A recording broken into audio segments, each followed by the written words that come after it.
The simple reason is I just like to kick. What are the major differences between karate in Japan and karate overseas? That, is actually the same for many Japanese instructional things. Don't give up until you really know you can't do it.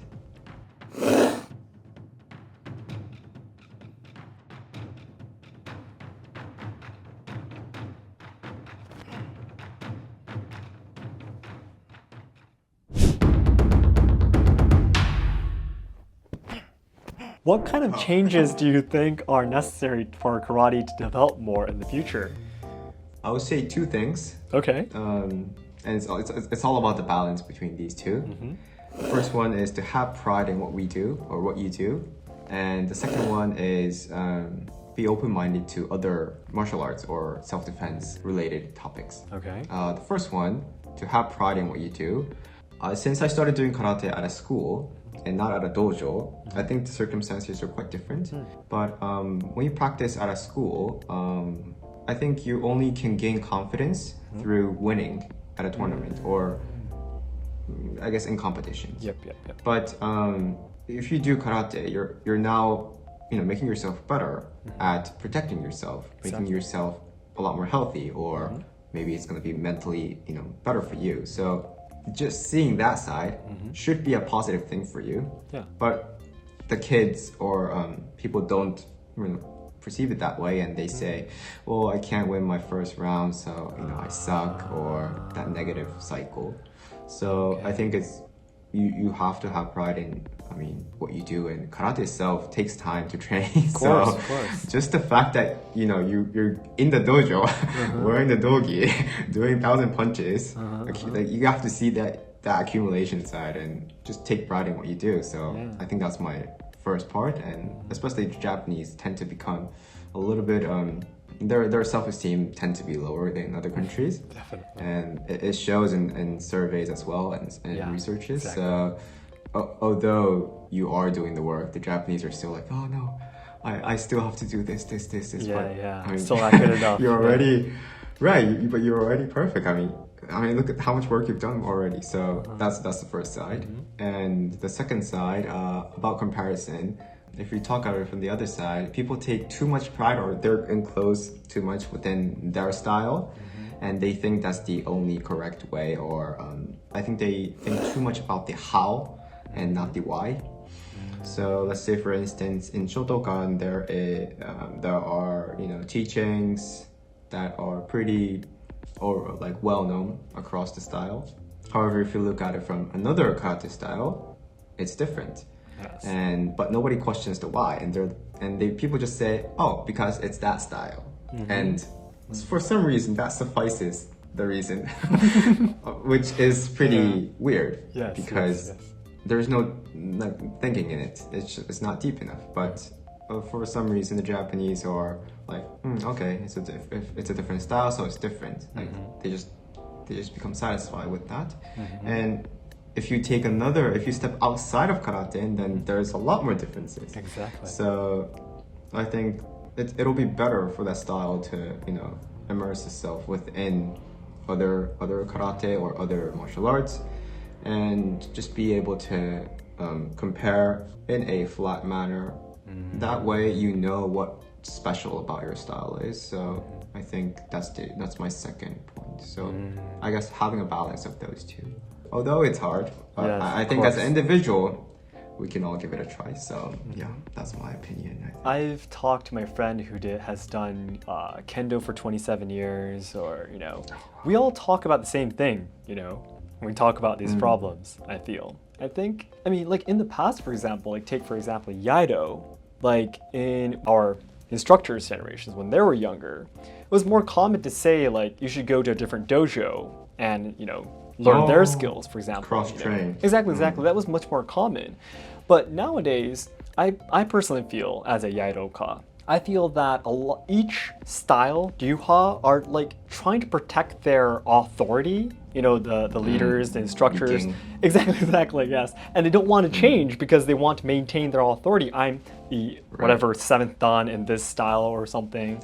Yes, and they just want to say it. And if things start to change, and the figures of whatever style that is starts to change, your name that you have, the value starts to change, right? Exactly. So I feel Japan is a really aging society, right? I always say in my videos, Right. when I talk about social problems, but I think maybe that could be one of the reasons why. Yes, my Kendoka friend was saying the same thing too, actually. I see. I think it's just a normal thing that if you become older, you become sensitive to any stimulus That's right. for you. That's right. So Japan is going to be that way, I think. Yeah, There's no doubt. So I think that's part of the reason why unintentionally I am, taking almost 80% of my activity outside of Japan. Although I love my country for sure. No doubt, I love it. But as a 24-year-old living in Japan, as a Japanese person, you just have to compare the future of various environments around the world and see where you want to invest your effort in. So I'm having so much fun, by the way. Thank you so me much. too. All right. The last 3 questions, it's going to be about Budo in general. So the first question about Budo is going to be, as a karate practitioner or instructor, yes, what do you think is the meaning and value of practicing Budo? So of course, karate, you can of course, talk about karate itself, but Budo in general, from all the people you've interviewed or talked to before. I think the reason is it's a way for us as a Japanese to halfway forcefully immerse ourselves in a real concentrated Japanese culture, I think.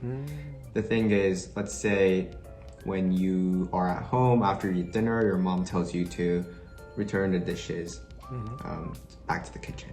But in a dojo too, you'll be told to put your things away nicely back to the shelf, or I don't know, clean up the dojo afterwards or something like that. But it's forced a lot more, I think. Just being able to do Budo, learn the manners there.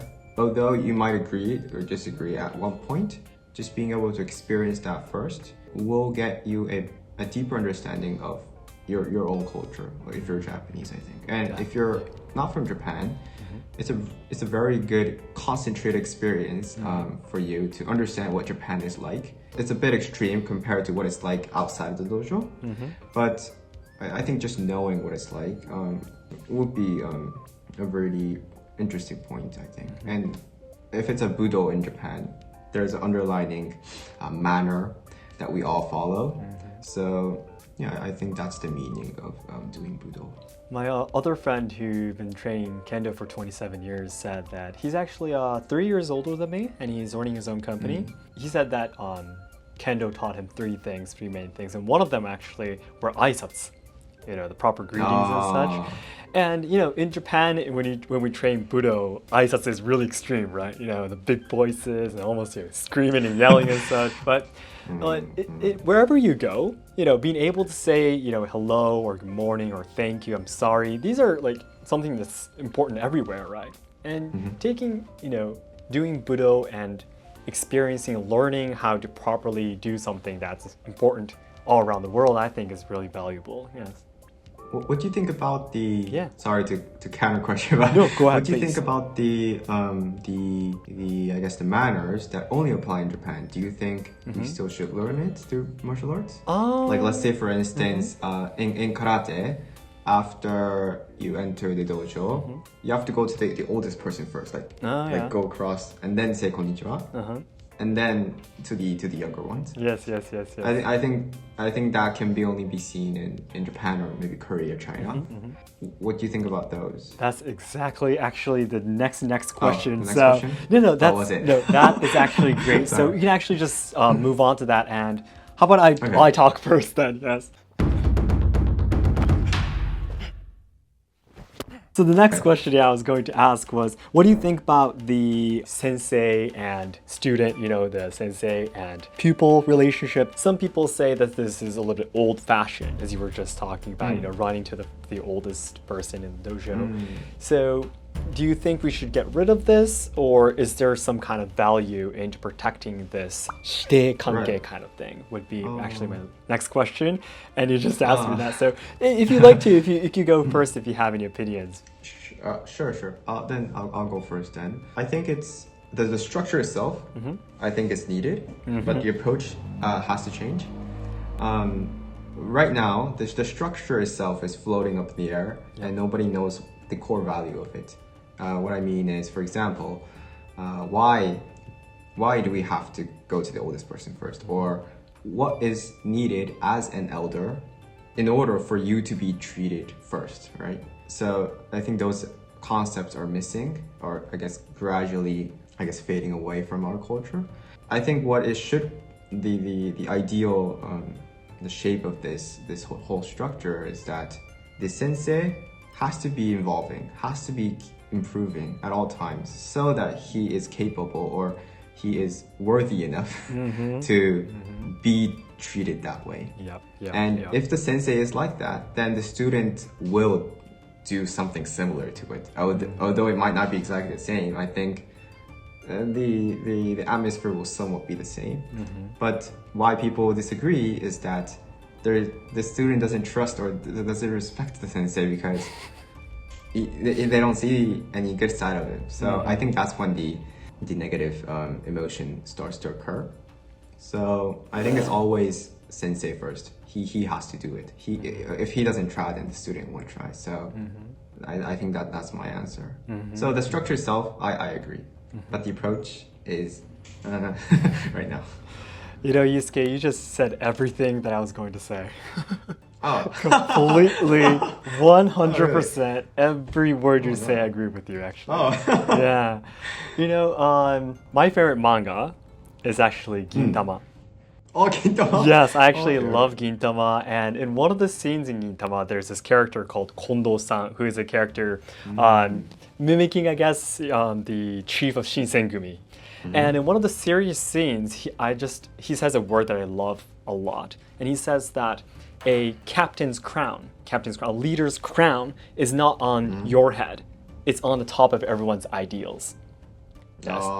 So you are not the leader because you are you. You are the leader because you are living up to everyone's ideals and expectations. Then you're finally worthy of putting that leader crown on your head.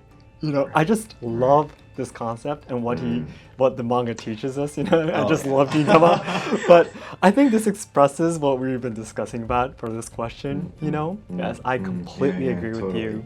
One of the fundamental problems, I think, about Japanese, society, and I talk a lot about social problems, is definitely that we never ask why for anything.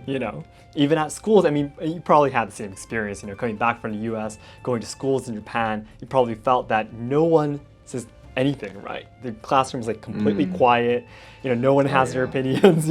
I think that's just probably one of the biggest problems that we have. And I was talking about this with a different friend the other day, and she was explaining that, well, it's probably because Japan was a country, again, maybe back in the Edo period too, it was a country where if you ask why, you'll be unfortunate. Because, the class system in Japan, if you're a samurai, if you're a farmer, if you're a craftsman, if you're whatever, who you're going to be marrying to, what your job is going to be, where you're going to be living, it was all decided for you, right? Society decided everything for you, so it'll be in your place, and so everyone can follow the collectivism rule, right? Right. So asking why, there was nothing beneficial for asking why in Japan. Yes, we still haven't been able to change that, even though we've started to import, of course, individualism. I think that's definitely one of the things that's going. It's really weird in a lot of Japanese Budo martial arts too. We just do it because that's how it's that's how it should be. Exactly. Why? So, no one asks why? Who said that? Exactly. But because my sensei said it. Exactly. Yes. But I completely agree with you with the part that the structure itself is important too. Because what you can learn from that system, from the structure, is important. It's something that you can not only, but it's a core essence that you can learn from Budo respecting the elderly, you know, respect towards your senpai. The level is probably different, but, you know, respecting someone that's older than you is really important all around the world, right? Yes. And if you train that in Budo, you'll definitely be able to treat the elderly better anywhere you go. I think that's important, yes. But we definitely need to, again, the sensei needs to live up to being a sensei. Right, live up to it. That's a great English phrase to explain everything we've been talking about. Yeah, live up to the students' expectations. And the students really need to think as well. Yes, constantly ask why. And if there's something that they don't like about it, they have options. For example, going to a different dojo or changing their sensei. I think they should be more independent, you know, to be able to choose other options too. So. Right. I agree, and I think it's a very, it's a pretty deeply rooted problem in our culture. Definitely. So I can only hope things will change for, at least for the younger generation, and especially in the educational sector of our government or in our country. For sure. Hopefully in like 20 years. Like 20 years. I don't know. Yeah. I don't know. Yeah, I think our generation is starting to change though. You know, I see more people speaking up and, you know, taking actions in our generation, like in our, you know, 20s. I have a little bit of hope, yes. In our generations at least. Yes. In the younger generations, I have some hope, yes. We grew up, you know, seeing different things from our parents' generations. Very dramatic change, right, with smartphones and access to the world, much easier compared to our parents' generation. So I think, the people in their 20s now or younger, I think we have the power to change Japan. So, but as you say, it'll take time. Of course, you know, taking a look at, you know, the population percentage, we're a lot smaller than the whole population. But we're still responsible for the future. So. Then, sadly, it's going to be the final question, actually. And it's a really important one that I have been thinking about a lot too, yes. So the last question for Yusuke. What do you think about the opinion that says Japanese martial arts are useless in practice? You can't actually fight with the skills, you know, it's not practical. What do you think about these opinions? First of all, I never heard it from the angle of Japanese martial arts. I've seen it being said to a specific martial art, but like, is that a common thing in the weaponry Japanese martial arts? No, actually, I was talking with Chatty, and he is a judo channel, and he was actually talking. Oh wait, I know his channel. Oh really? I did a collaboration with them before, and we talked about the same thing actually. For example, in judo, the skills that's still carried on in jujutsu, for example, is much more practical and realistic, whereas judo is more like, you know, fixed exercise, and it's not as realistic anymore. It only works in the game of judo. And Iaido, of course, we're just doing kata, and the skills that we learn in kata is definitely not cannot be applied in real life if it's a fight with katanas, of course. And yeah, I personally have felt that it's kind of like a common topic that a lot of Japanese Budo practitioners talk about, yes. Oh, in karate, there are a lot of different styles. Yeah. I mean, of course in Iaido too, but a lot of styles. Yeah. So the focus becomes on a specific style and not the karate itself. Oh, that's interesting. So, personally, I've never, you know, heard of it being, you know, delivered that way. But I think the core question would be arts that take the forms, I guess, as their main focus. Is it practical or not? I think that's the core question. Exactly. I would say you definitely need extra practice in order for you to make it practical on the streets. That's my answer. And if that's your goal, you have to look at the style from that perspective. Because again, in Japan, forms are taking very seriously. So some people don't question why you do the forms.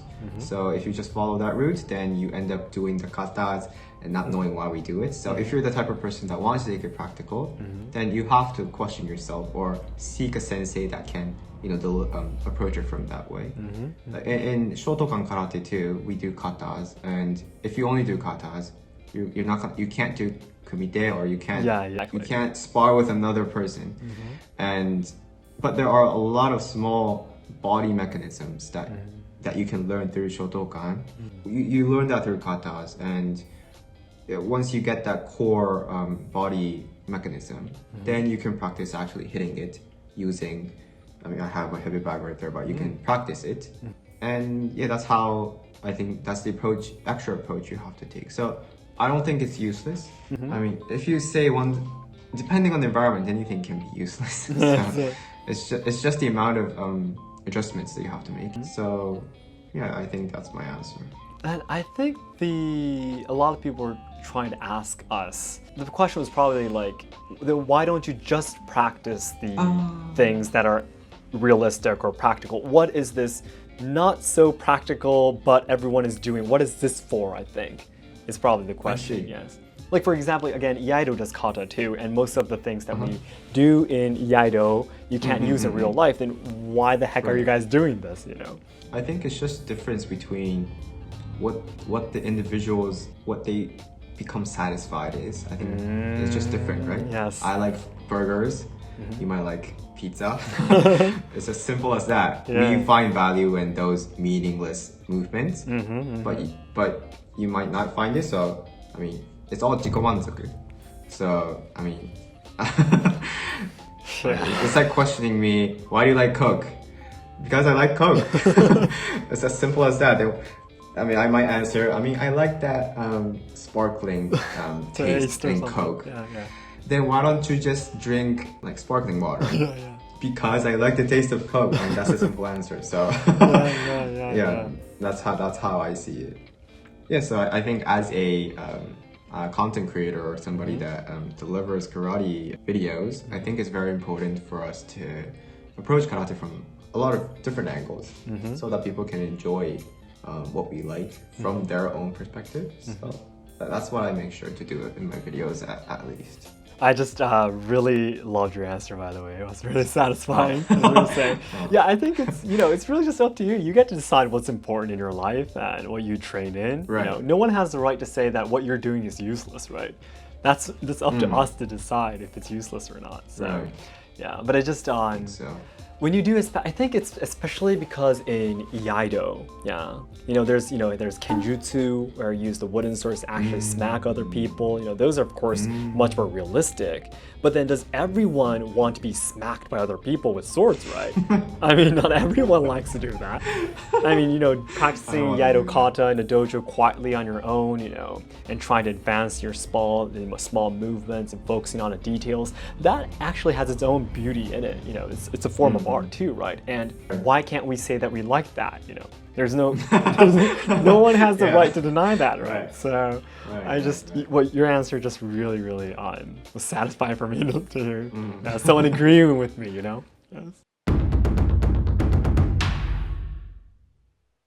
So then, Yusuke, that will be the end of the interview. This was thoroughly amazing. Thank you so much.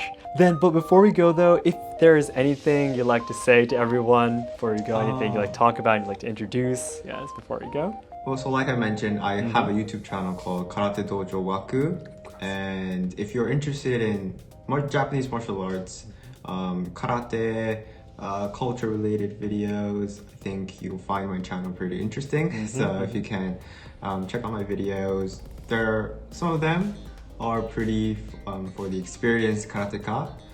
So if you have karate experience, I think you will be satisfied with the videos. If you're a beginner, I have beginner-friendly videos too. So make sure you check it out. And yeah, thank you for having me on the channel today. Of course. You do like lessons too, right? Oh yes. I run a online group and private karate lessons. So if you are looking for students, or I guess your karate friends, to practice online during this COVID lockdown era, then I think you will find the group lesson very valuable. And for the private lessons, if you're the type of person that you want to go directly into your questions and directly into your needs, then I have my private dojo back there, and we can do an online Zoom lesson. So hopefully you can check that out as well. All right. Then that will be the end of the interview, Yusuke. Thank you so much for joining today's video. Thank you so much. Arigatou gozaimashita. Thank you so much.